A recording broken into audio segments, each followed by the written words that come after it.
انداز کرنا سیکھیں۔ کچھ تفصیلات زندگی کو مختصر کر دیتی ہیں۔ اپنی حامیوں کا احساس سے انسان کی کامیابی کی طرف پہلا قدم ہے۔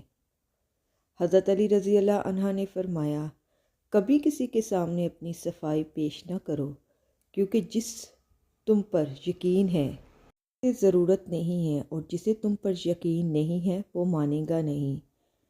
اپنے ہاتھ سے کی ہوئی نیکی اور دوسروں سے سرزد ہونے والے گناہ کا تذکرہ کسی سے نہ کرو، یہ تمہارے کردار کا امتحان ہے۔ اپنے ظرف کے پیمانے کا حساب خود نہیں کیا جاتا، اسے آزمانے والوں پر چھوڑ دو۔ بہت سستا، ایک سے مانگو گے تو 10 لوگ دیں گے، اور مدد مہنگی، 10 سے مانگو گے تو ایک دیتا ہے۔ تمہارا کیا ہے؟ سب کچھ اللہ کا ہے، یعنی کہ تم بھی۔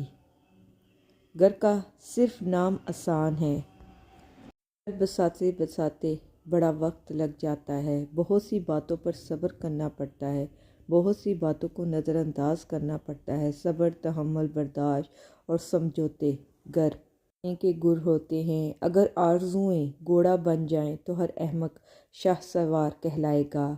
خوبی ڈھونڈنا بھی ایک خوبی ہے، عیب ڈھونڈنا بھی ایک عیب ہے۔ ہر انسان کو یہ فکر تو ہے کہ مرنے کے بعد میری اولاد کا کیا ہوگا، لیکن کسی کو یہ فکر نہیں ہے کہ میرے مرنے کے بعد میرا کیا ہوگا۔ کچھ لوگ اتنا اچھا سبق سکھا دیتے ہیں کہ پھر ساری زندگی کسی اور سے کچھ سیکھنے کی طلب محسوس نہیں ہوتی۔ نفرت بھی بھلا کوئی چیز ہے؟ صبر کیجئے، رحم کیجئے اور معاف کیجئے۔ لمبی دوستی کے لیے 2 چیزوں پر عمل کرنا۔ اپنے دوست سے غصے میں بات مت کرنا، اپنے دوست کی غصے کی ہوئی بات کو دل پر مت لینا۔ انسان کسی کے لیے ضروری نہیں ہوتا جتنا وہ گمان کر لیتا ہے۔ طنز اور بحث سے رشتے کمزور ہو جاتے ہیں، لہٰذا اپنوں سے کبھی بھی ایسی لڑائی نہ لڑیں کہ لڑائی تو جیت جائے مگر اپنوں کا ہار جائیں۔ وضو دنیا کا سب سے سستا اور بہترین سینیٹائزر ہے، جو وائرس کے ساتھ ساتھ گناہوں کو بھی صاف کر دیتا ہے۔ جھوٹ بہت تیز دوڑتا ہے، لیکن منظر پر ہمیشہ سچ ہی پہنچتا ہے۔ سچائی اطمینان دیتی ہے اور جھوٹ بے چینی۔ آپ فرشتے بھی بن جائیں گے نا، تب بھی آپ کو برا کہنے والے لوگ ضرور موجود ہوں گے۔ انسان کی تربیت کا فرق ہوتا ہے، ورنہ جو سن سکتا ہے وہ سنا بھی سکتا ہے۔ زندگی بہت میٹھی ہے اگر آپ اس میں اپنی زبان کا زہر شامل نہ کریں۔ میں نے زندگی سے پوچھا کہ اتنا مشکل کیوں ہو؟ زندگی نے ہنس کر کہا، دنیا آسان چیزوں کی قدر نہیں کرتی۔ کس کس کو راضی کرو گے؟ بس ایک رب کو راضی کر لو، سارے مسئلے حل ہو جائیں گے۔ منافق لوگوں کی پہچان، یہ آپ کی خوشیوں میں سب سے آگے اور مصیبت میں سب سے پیچھے ہوں گے۔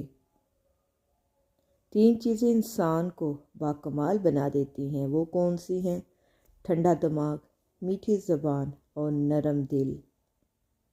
درود پاک پڑھا کرو، زندگی پریشانیوں، مصیبتوں اور مشکلات سے پاک ہو جائیں گی۔ اللہ تو سب جانتا ہے، سب کی مشکلات ختم فرما، آمین۔ اس نے کی مثال تو محمد صلی اللہ علیہ وآلہ وسلم ہے، لیکن محمد صلی اللہ علیہ وآلہ وسلم کی مثال کوئی حسن نہیں۔ درود شریف وہ واحد عبادت ہے جسے قبول ہونا ہی ہوتا ہے۔ پلٹ کر جواب دینا بے شک غلط ہے، لیکن سنتے رہو گے تو لوگ بولنے کی تمیز بھول جاتے ہیں۔ سوال کر لینا بدگمان ہونے سے بہتر ہے۔ غم ہو یا خوشی، اللہ والوں کو یہ دونوں اللہ کے اور قریب لے جاتے ہیں۔ گناہ لذت کی وجہ سے گناہ نہ کر، لذت ختم ہو جائے گی، گناہ باقی رہ جائے گا۔ نیکی اور مشقت کی وجہ سے نیکی نہ چھوڑ، مشقت ختم ہو جائے گی، نیکی باقی رہ جائے گی۔ اپنی نیکیاں چھپانا آپ کی سوچ کا امتحان ہے، اور دوسرے کو گناہ چھپانا آپ کے کردار کا امتحان ہے۔ بڑھاپے میں فرشتے بننے سے بہتر ہے جوانی میں فارونیت چھوڑ دی جائے۔ کڑوا سچ، کچھ لوگوں کی اونچائی پر پہنچنے کی اتنی جلدی ہوتی ہے کہ وہ چھوٹے لوگوں کا ہاتھ پکڑنے کی بجائے بڑے لوگوں کے پیر پکڑنا پسند کرتے ہیں۔ اللہ سے گفتگو کی عادت ہو جائے تو سجدے کیے بغیر سکون نہیں ملتا۔ مخلص وہ نہیں جو منہ پر آپ کا ہو، بلکہ مخلص وہ ہے جو آپ کے پیٹھ پیچھے بھی آپ کا ہو۔ اپنے برے وقت کے لیے بچا کر رکھنے والا مال اگر کسی کے برے وقت میں لگا دیا جائے تو اپنا برا وقت بھی ٹل جاتا ہے۔ کچھ لوگوں کا اتنا اچھا سبق سکھا دیتے ہیں کہ پھر ساری زندگی کسی اور سے کچھ سیکھنے کی طلب محسوس نہیں رہتی۔ کہ اس ویڈیو میں اگر آپ کو کوئی بھی لفظ پسند آیا ہے یا آپ کی روح کو اچھا لگا ہے یا آپ اسے اپنی زندگی میں شامل کرنا چاہتے ہیں تو پلیز لائک ضرور کیجیے گا۔ آخری بات کہنا چاہتی ہوں، اصل کامیابی کا ہر راستہ نماز سے ہو کر ہی گزرتا ہے، کیونکہ بنا نماز حقیقی کامیابی نہیں مل سکتی۔